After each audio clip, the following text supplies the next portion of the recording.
ఓర్ని కరెంటు తీగను కట్టెకు పెట్టి అట్లా పట్టుకున్నావేందే ఓ అన్న, అది పాము కంటే డేంజరు. దూరం పట్టుకో దూరం పట్టుకో, ఆ వైరు చింతాకు మందం దాకినా పానం చిటుకు అంటది. ఇంతకు ఆ కరెంటు వైరు నువ్వు అట్లెందుకు పట్టుకున్నావు? ఎక్కడ పోని కరెంటు మీ ఊరినే ఎందుకు పోతున్నది చెప్పు?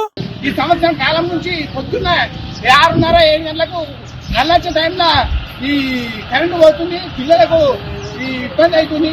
అగ్గో, అప్పటిదాకా మంచిగానే ఉన్న కరెంటు ఎందుకు పోతున్నది? వైర్ ఎందుకు తెగిపడుతున్నది? చిత్రంగా ఉన్నది ముచ్చట.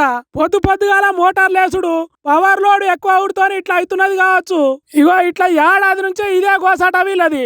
మళ్ళా అది ఉత్త జాగా కూడా కాదట, ఎప్పటికి జనం నడిచే జాగాట. స్కూల్ పిల్లలు బస్ స్టాండ్ ఈయనే ఉన్నది, స్కూల్ బస్సులు కూడా ఇక్కడికి వచ్చి ఈయనే అవుతాయి. ఒక 100 మంది పిల్లల దాకా చిన్న చిన్న పిల్లలు ఉంటారు.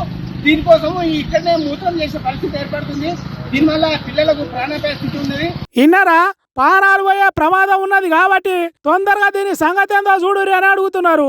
ఉత్త అడుగుడే కాదు, సబ్ స్టేషన్ కాడికి పోయి ధర్నా కూడా చేసిరట ఊరోళ్ళంతా కలిసి. అయినా కరెంట్ ఆఫీసర్లు కన్ను తెరుస్తలేరట.